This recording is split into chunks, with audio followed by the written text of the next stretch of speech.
And there we are, Energy Week Podcast, Ryan Ray alongside the good doctor herself, Dr. Ellen Wald. Miss Wald, how are you doing today? Things are excellent. Are you recovered from the Super Bowl last night? Recovered from the Super Bowl. I'm still like dying of boredom. It was like the most boring Super Bowl ever. It's funny because just a few years ago, everyone said that was the most boring one when the Patriots beat the Rams. That was really boring. Well, this one I felt okay. So it was boring in the sense that there wasn't a lot going on, but until about I don't know, about halfway through the fourth quarter, you felt like the Chiefs might do something. And so there was kind of that hope. Whereas with the Rams, they never could do anything the whole game. And so it was just kinda like, okay, this is dragging on here. But anyways, okay, Miss Wall, let's get to our stories for the day. Someone just sent this to me before we got on and about on I was on Feeding the Dragon podcast with Chris Fitton, and they're asking about my thoughts on Tesla getting summoned by Chinese regulators. So I didn't have a chance to really dig into this story. We talked about it a little bit offline, but I this is going to be a reoccurring theme with Tesla and China, right? Like regardless of what's going on here, this is just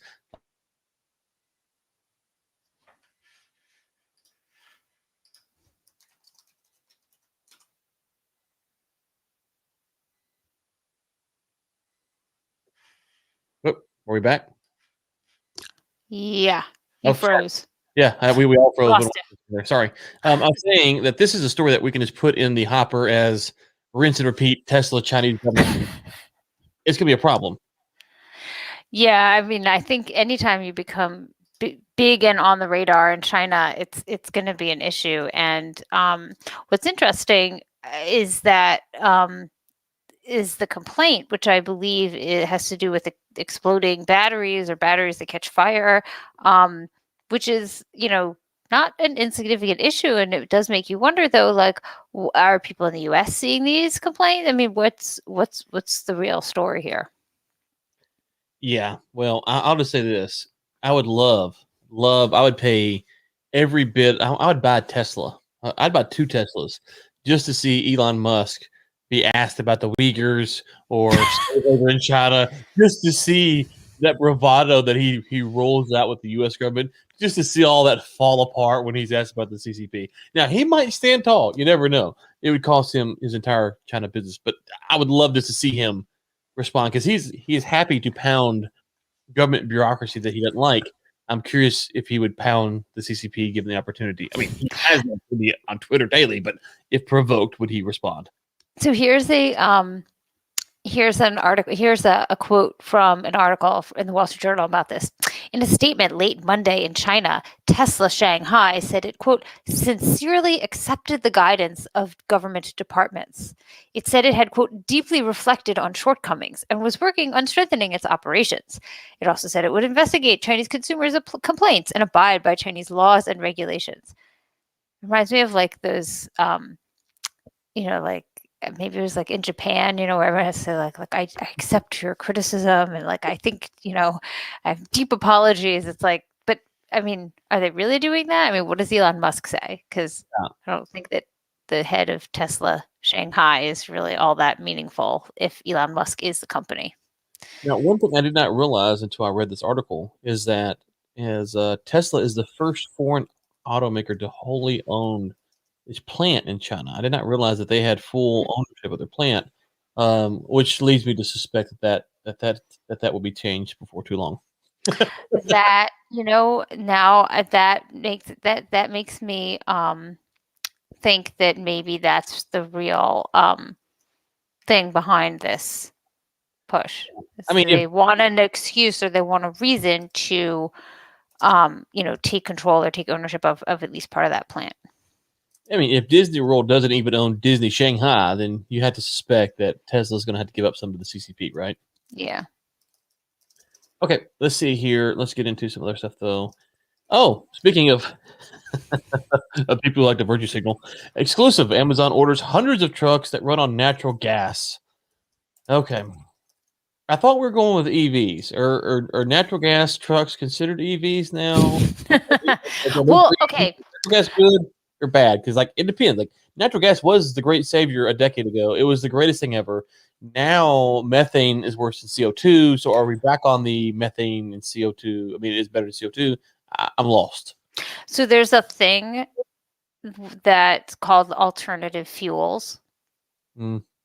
So natural gas. So I think this is actually a really really great thing. I mean, like, remember when Tesla came out with its Tesla truck, and and Walmart was like, we're signing up, we're buying these trucks. And I'm thinking to myself, like, okay, so, and what's going to happen when they have to like switch out the batteries? Because it's like a huge freaking battery to pull those big trucks.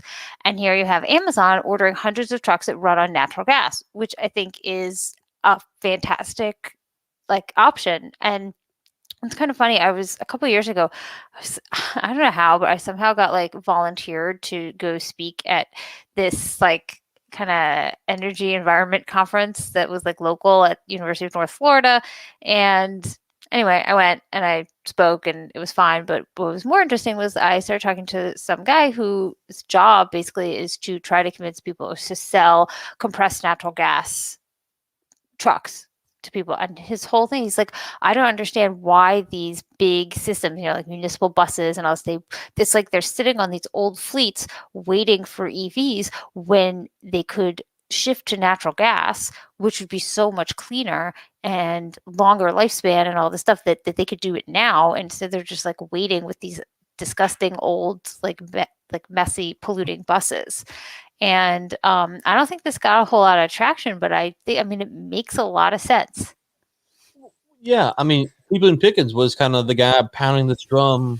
What's that been, a decade ago now? When T. Boone was big on the not the natural gas car, but the it was CNG or whatever car. Mm-hmm. That's but he was big on that, and so the problem is the same thing with EV though, is the distribution, right? You've got to be able to put it somewhere. Now, if you do municipal buses, then you've kind of fixed that problem, because the bus could have at their shop at the town wherever they're holding their buses, they could put all the stations there, and so the buses could just refill there. But beyond that, it seems like you'd have the same problem as you would with EVs, which is where do you fill up at, right?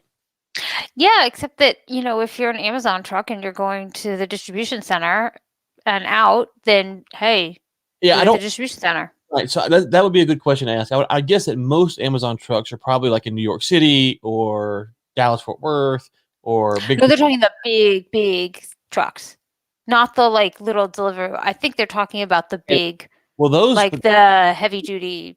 Right. If you're doing those, then you're going from like Dallas to Atlanta. You're gonna have to fill up. So that's what I'm saying. Like, you'd have to have a spot to fill up at. If Do it was, you? I don't know. Is compressed natural gas? Can you go the whole way without that? I don't know. Okay, maybe you're right. Good point. I should have held on to that guy's number. We could call him up and ask him. Okay, well, if you can go from Dallas to Atlanta on one tank, then yeah, no, that's fantastic. But even on their localized trucks, though, if you could have all the little localized trucks that they're doing, or UPS or FedEx trucks that run their route and they come back and they don't have to fill up, which is probably most of them. Then you could see a lot of benefit, cheaper fuel costs potentially, cleaner for the environment. You probably get some kind of tax credit, tax deduction thing. So I think there's spots like that it makes a lot of sense. I think it's just, when you talk about the mass consumers, the problems are the same. But the natural gas price, you're getting the benefit of a lot of other things, right? Because if oil prices are going up, then natural gas prices theoretically go down, because a lot of natural gas in the Permian. So I think there's some potential there. Yeah, I mean, I remember when I was a kid in the early 90s when the like school buses that took us to school all switched to natural gas. I mean, you could tell they were different style buses. They looked different. They sounded different. And like, it just, to me, it seems like this, if they can deal with the logistics, they'd have to deal with the recharging, refueling logistics anyway with electric vehicles. So it just makes more, to me, it just makes a lot of sense. And, I don't know what the like refueling situation is like, in terms of compressed natural gas and how you do that. And if they have to just have they have to just ensure their own kind of refueling network. Like, I don't know where the warehouses are. Like maybe there's a warehouse between Dallas and Atlanta. Right. to go Right. to. Yeah. Yeah. That would be the thing, is that you'd have that. And of course, if you had someone like Amazon at scale that's converted over, then Walmart might convert over, and so then they could co-opt and build a big, a refueling plant along I-20 or I-10 or I-30 or wherever. And so then you could have these truck stops that are built for this type of refueling centers as well. Yeah, I mean, if you just think, I think about like I-95 in Florida, and I'm pretty sure there's only like one recharging station on the highway between like Miami and Jacksonville, which is a lot of miles, and like one like right off the highway, like I'm sure you can like find a Whole Foods to recharge in if you drive far enough, but we're talking like right off the highway, and like half the things never work anyway. So it's just not reliable. Okay, Alaska seeks to build natural gas pipeline from North Slope to Fairbanks. Will cost basically $6 billion. They're saying 5.9. I'm gonna go ahead and call it a smooth 6, and it's gonna be 500 miles long. I mean, The best part, wait, you missed the best part. The best part is that they are going to seek federal stimulus or infrastructure funding to cover 75% of the costs. yeah, well, that's where I was going next. How- The feds get involved. Like, are they just wanting this project to be DOA, or? Yeah. Well, that's only part of the larger project, which is $38.7 billion, including an 807-mile pipeline with capacity to transport 3.3 billion cubic feet per day to a liquefaction plant for export, I assume. This is all in. Well, no, there'd be some for. So interestingly, I tweeted this out on Friday, and someone wrote back to me who has, I guess, hung out in Fairbanks quite a bit, and he said that they really, really need this natural gas pipeline in Fairbanks because their heating costs are sky high, and they're burning wood, which is really bad for the environment. So he's like, they really do need this. Like, it would bring their heating costs, electricity costs way down, and it would be so much better for the environment, which of course is the logical thing. Are we back to using logic again? I don't know that. I know. No. I just said memo. Enter the logic zone. Okay. Likelihood this project is done? Yeah, like 0.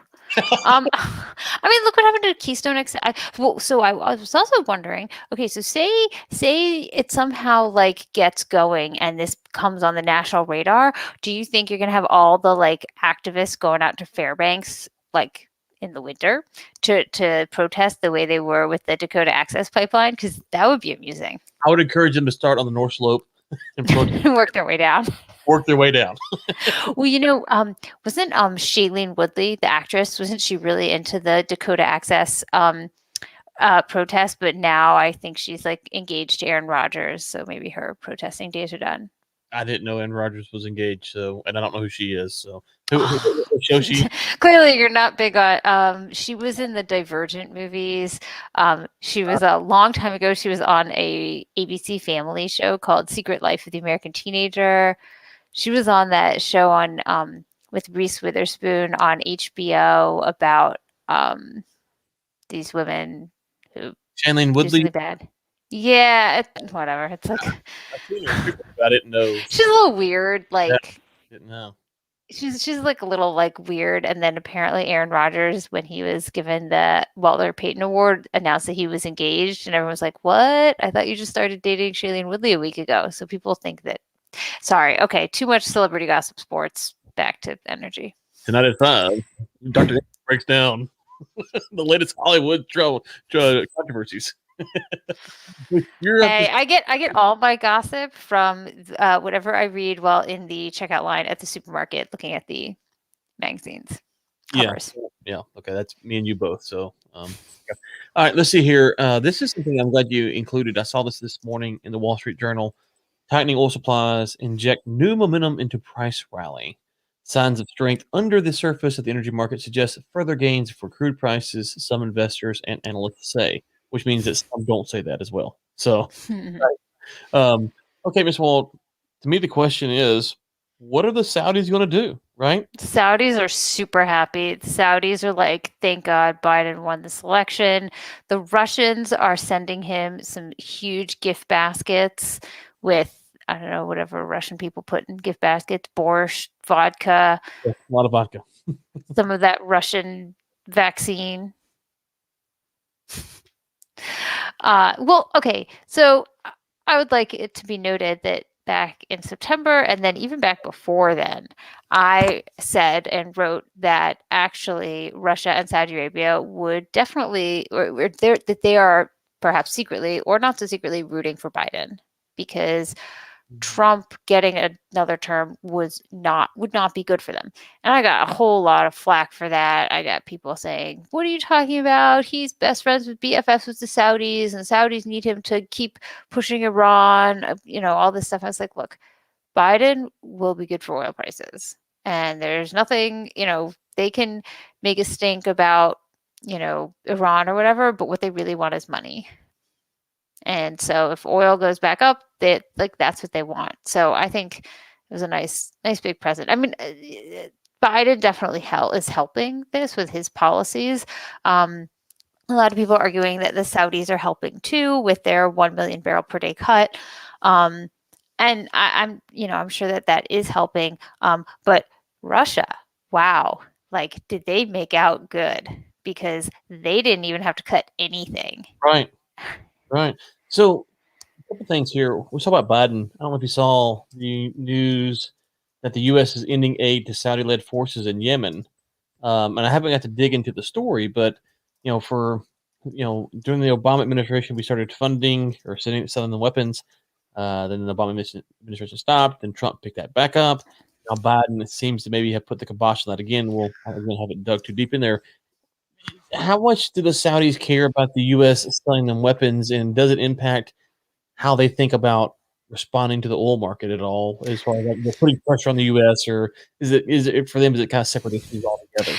I think it's hard to say. I think that this Saudi Arabia definitely perceives that there is a significant threat from Yemen, and I can understand why they perceive that because these people down in Yemen are shooting rockets at their cities nearby and can, in fact, reach Riyadh. So they definitely perceive that there is a threat.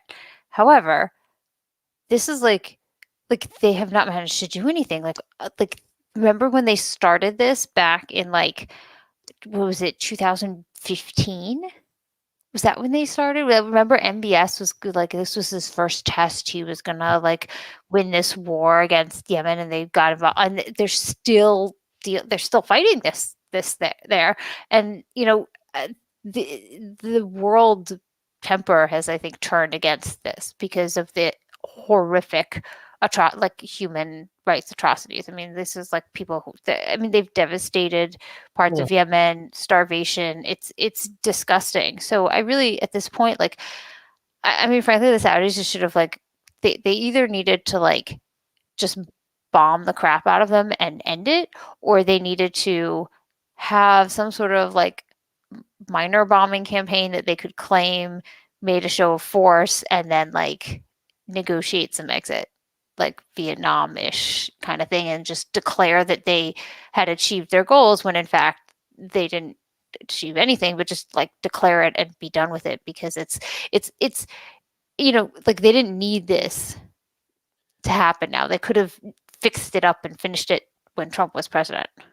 Yeah, I had on Scott Horton the other day talking about his book, Enough Already, Time to End the War on Terrorism. And one of the things he pointed out about the Yemen thing, just an interesting tidbit I found, was that, let's see here, I'm going to pull the article up. So Yemen had their presidential election with one candidate. I don't know, are you familiar with this election?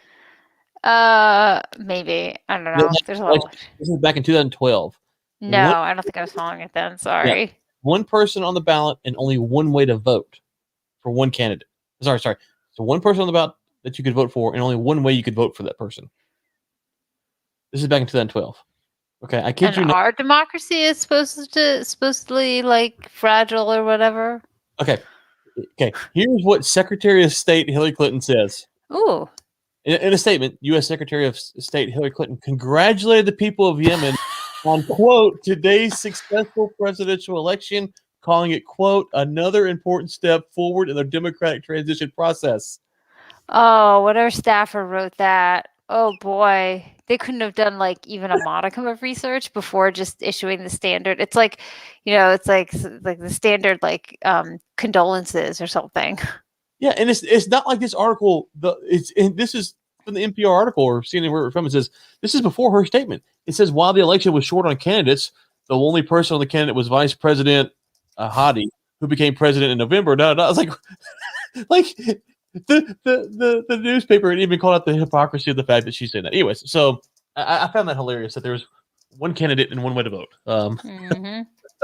And our government supported that. So that's your funny Yemen story of the day, or sad how we look at it. Oh Anyways, boy. the Saudis, they've obviously it's obviously turned out well for them. Obviously, they have 1 million less barrels a day that they could be selling from production, but they could be pulling that from inventory, right? So it could be off. Yeah, So, it's funny. I assume that they would be pulling stuff from inventory to satisfy, client customer requests, but it's interesting. I did read reports back when nominations for February were being made and they were refusing. Like, I mean, they were filling. I think they were filling all their long-term contracts, but other things they were just saying no, or we can't fill that, and so people were going elsewhere, which is not generally what Aramco likes to do. They like to fulfill everything that is requested. They always fulfill what they're contracted for, but they could have pulled from storage, but I guess they decided not to. It's only 2 months though. So here's a question. So is WTI next? Brent hit 60. Is WTI going to hit 60? I mean, yeah, I think it has to, right? I mean, it's at 57.75 right now. Yeah, I mean, and everyone's always like, and then of course all the shale companies are like, no, we are holding our discipline line. We are not increasing production. I mean, come on, is that real?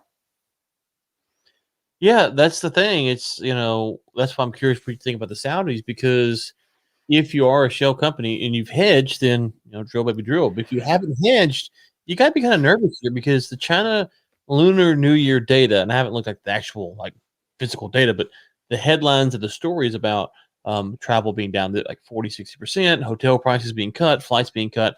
Like there's no one moving around in China. And so will we see kind of a rebalancing of the market, if you will, and maybe not. I don't know. I think that I still believe that the Saudis cut because they didn't think the demand was going to be there, so they cut, and so the price has gone up accordingly. And when they come back to April, will they keep that 1 million barrels a day off? Like, how long do you think it's reasonable for them to keep that 1 million barrels a day of production off of the market? Yeah, I don't think it's feasible. I mean, they've only committed to do it through March. March, right? And then in the beginning of March, they're all going to meet and decide what they're going to do for April. So we're going to know soon. I don't think they're going to keep that oil off the market beyond March at all.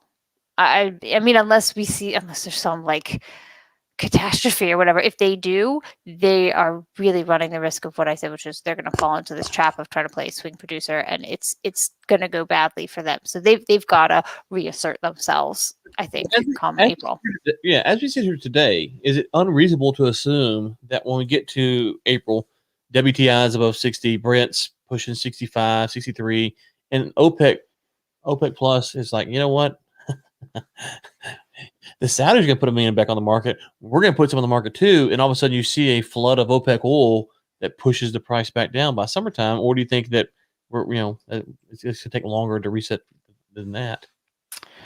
Yeah, the problem with like having more OPEC oil come on the market is that threatens their OPEC Plus deal. So they've got to do it in a very controlled manner so they can keep track of everyone and make sure no one's, getting out of line, because they still have people that are out of line. So I don't see them kind of increasing that much. I mean, I wonder, I was thinking back to what I was trying to go over in my head, like what happened in, what was it, the summer of 2018? In September we hit 80, and I was trying to like, okay, so like what were the steps, like what was it that led to that got us to 80 then, and is there a chance that could reoccur? And I just don't think we're going to see the amount of travel and consumption that would indicate that. Although who knows, we could be in another war by then. So Well, I mean, I think we're at the same prices that we were, probably even better than we were a year ago, right? We're right there about it, something like that. yeah, Better than we were a year ago, actually, if I think about it. yeah, Okay, a little bit. we're better than we were a year ago, and whatever you want to say about Trump's economy, it was better than the economy we have today. Okay, so things were better. The prices was a little softer, which leads me to believe that these U.S. producers, especially, they are desperate to drill. They need to get some cash flowing. So how much longer can they hold off? I don't know, especially if they've hedged. But the other thing about the OPEC stuff is that we focus so much on the U.S. These emerging markets have been crushed by the coronavirus in their response to it. They need money. So if prices are above 60, they're going to be pushing to put barrels on the market to recoup some losses from last year. Yeah. Oh yeah. I mean, it's I think it's a sticky situation. I have a hard time seeing us getting to 80 unless like there's an outage somewhere, or plus I think one of the things that helped push us above 80 or above 60 was the news, the like odd news, I guess, about what Biden said. I think it was on Sunday about Iran, where he was like, we're not going to relax the sanctions until Iran stops enriching uranium. And then the White House had to come out and like say, like, actually what he meant was until they stop enriching uranium beyond the limits of the nuclear deal, which like those are two different things. But I think a lot of people heard the first and they were like, okay, so the sanctions aren't going away, so Iranian oil is not coming back in the market. Now, we all know that there actually is a lot of Iranian oil on the market, but getting rid of the sanctions would just like double that in a day. So I think that probably helped. The Iranians would, I don't know what they're doing with their nuclear stuff. Are they already, like, how long would it take them to back that down? Do you know? Any time frame on that? They can back it down and then whenever they want, if they want to just turn off the centrifuges. Okay, touche. Okay, and again, just so we're clear, no one is ever going to make the Iranians pay for shooting on that commercial airliner. Just so we're all on the same page. Yeah, we're all clear. Yeah, that's never happening, guys. Which is terrible, but it's terrible. It's unbelievable that's just like, whatever. Okay. Oh yeah, no, I don't think they're ever going to get anything out of that. Like, you talk about lucking into something. I mean, like the pandemic literally saved them on that. I don't know what would have happened. I'm not advocating for war. I'm just saying, but it's like you shot down a commercial airliner and killed people from multiple nations, and the pandemic basically just wipes it all away. People don't even talk about it anymore. It's unbelievable. We should be coming up on the 1 year anniversary, right? Mm-hmm. Yeah, that's soon. I mean, it may already happen. I mean, it was in January, February. Yeah. See, Iran.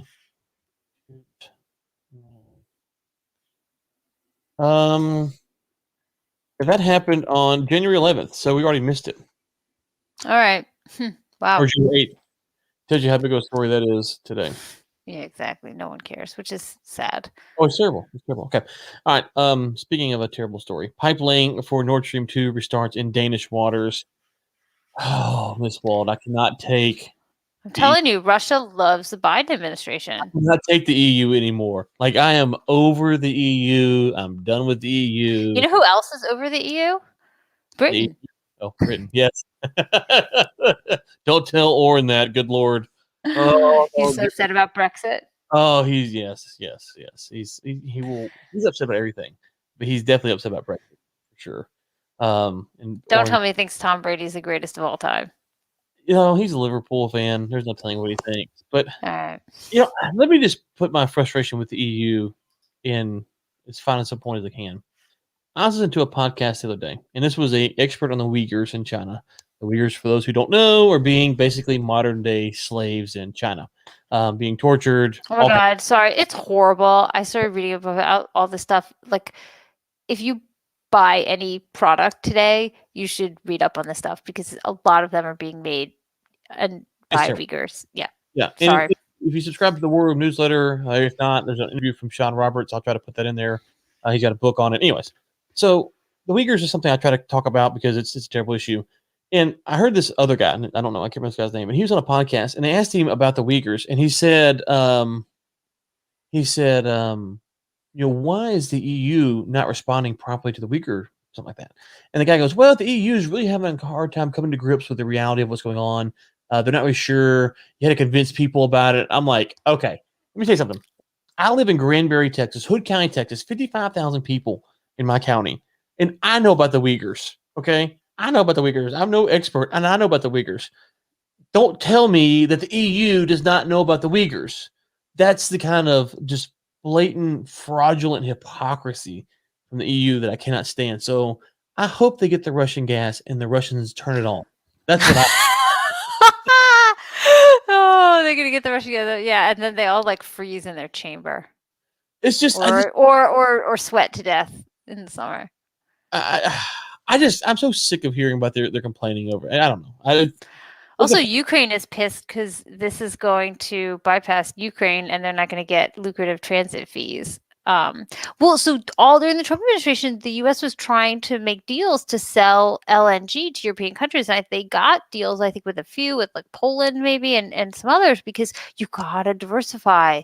I mean, yeah, a pipeline's always going to be cheaper than like liquefying something, sticking it on a boat, and sending it across the Atlantic, and then regasifying it. But still, like, don't you want to have options? Like, my God, you've seen what they can do. Like, also, I'm sorry, but like the EU not like being like, oh, we don't really know if that's true. What's going on? Like, my God, come on, EU. Like, these are people like that's where the Holocaust happened. Like, come on, don't be that daft. Yeah, it's so weak. And thank you for reminding everyone that Liverpool got pounded yesterday. I think it was. That was glorious. But yeah, so when you look at the EU and with Russia in the Nord Stream, it's like, okay, well, if you want their gas, I really don't care. Like, I'm not opposed to you doing a deal with them.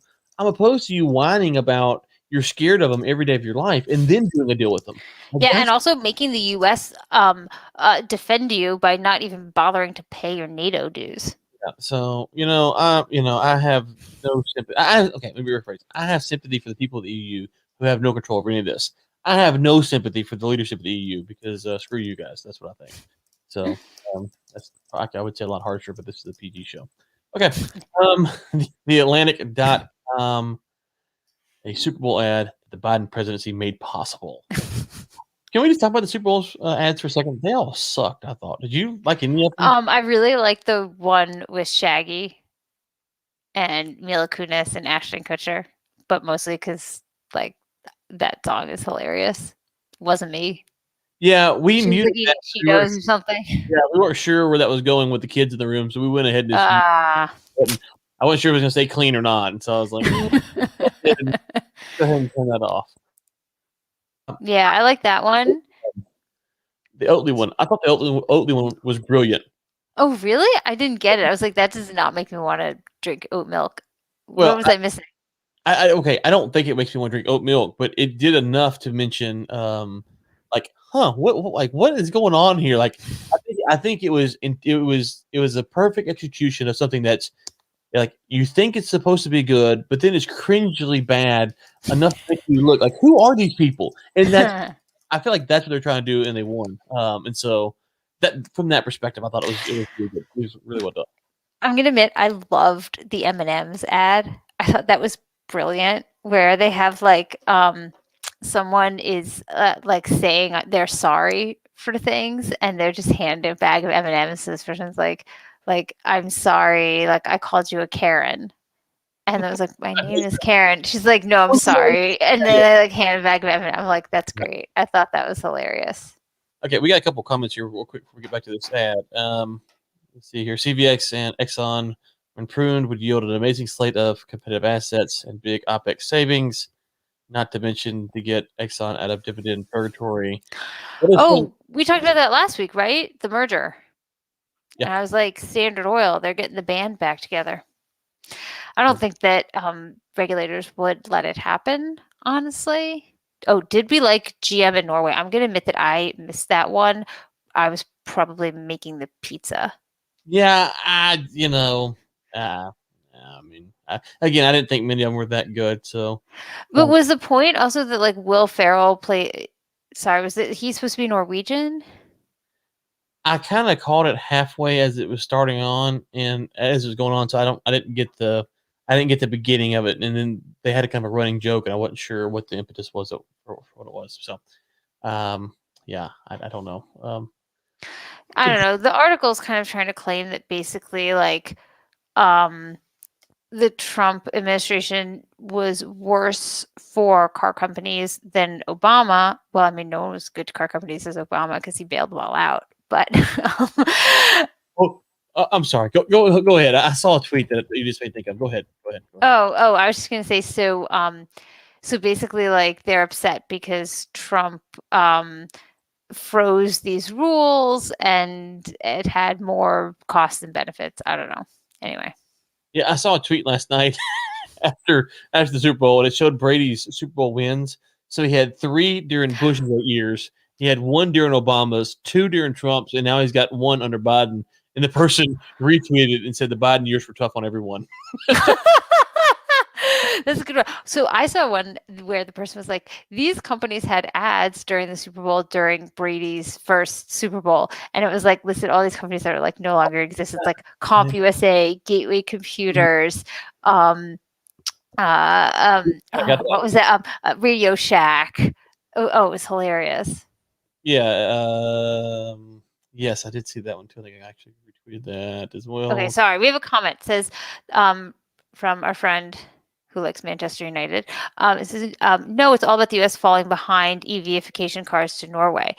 Yes, I would just say that, like, obviously, because Norway is giving all of its people a lot of money to buy EVs, but they also like are using coal power plants. So I don't think that's any better. You can drive your EV around Norway, but like you really want to charge it on coal? We discussed that last week, right? Where what was it? The Volt. They were up in Michigan or somewhere. They're like, "What powers this car?" Yeah. Oh yeah. That was last week, and the guy's like, "What?" It's like, well, you're hooked into the Lansing grid, and that's about 95% coal. Well, okay. So in the article, it says that so EVs get 54% of the market share in Norway, not because Norwegians love Tesla. Sure, they don't, but because Norway has thrown a small fjords. Sorry, that's fjord, right? Not fjord. I always say it like that, so I spell it correctly. But small fjords worth of incentives and mandates behind them. Yeah, and then they go on to say this like I think it feels like this was been a really interesting analysis if they had left out the Trump part. Because like all the Trump is like thrown in. It's like, well, if Trump won this many more votes, we wouldn't be talking about this ad at all. That's not necessarily true. I mean, so it seems like GM's point was to say, look at what Norway's done with all of the government incentives that go to buying EVs. GM has just decided where they're putting a massive amount of money into making EVs. So please, government, could you help us out and make sure that people actually buy them? Right. So if that was the purpose of the ad, not to convince Americans to build EVs, but to convince the political establishment that now that GM has gone ahead and made this investment, made this commitment to the investment, that the government needs to do its part and basically pay for them.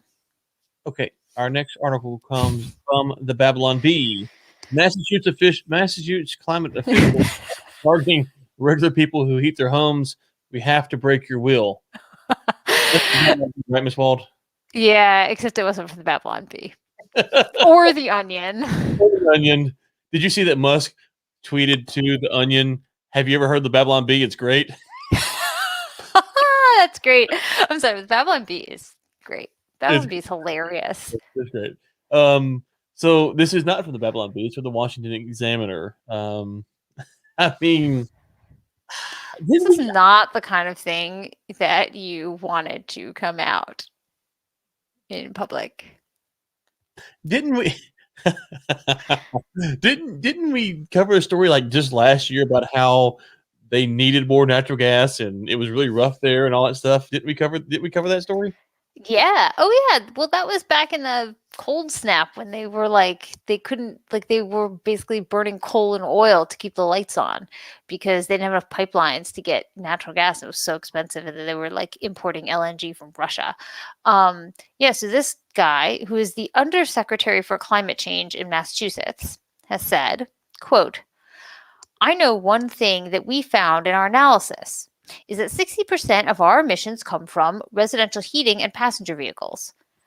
This was at a virtual meeting with the Vermont Climate Council. Did John Kerry fly in on his private jet? So, Yeah, I'm sorry. exactly. Quote, let me say that again. 60% of our emissions that need to be reduced come from you, the person on your street, the senior on fixed income. Right now, there's no bad guy left, at least in Massachusetts, to point the finger at and turn the screws on and now break their will so they stop emitting. That's you. We have to break your will. Okay, you've got them. I'm available for evil person voiceovers. Yeah. You've got the advanced degrees here. Help me out. Just so I'm clear here, he is talking about the senior on fixed income. That's the deal he wants to break. Yeah, like the people who vote for people who hire him. He wants to break their will. Break their will. I'm not sure whether he means like he's going to turn off the heat to their houses and let them freeze. Of course, if you let them freeze, then you can't depend on them to vote solid Democratic in every single election. So I don't know. I mean, the senior on fixed income, of all the people in the world, we should probably just be like, we're going to kind of let you do your thing. Those people, their days are literally numbered. Like they're closer to the end than the beginning. And it's not like they're going to go out and pick up a high earning job, especially if they're on a fixed income. That means they probably can't work for health or whatever reasons. I think we should just put them on the side and say, kind of do your thing. Going to break their will. Like, what kind of communist propaganda is that? Yeah, are they going to like send them to put them on like bicycles and make them pedal for energy? The EU is not aware of this comments and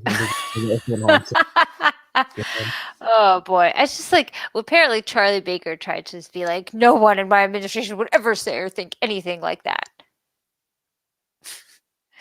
Yeah, right.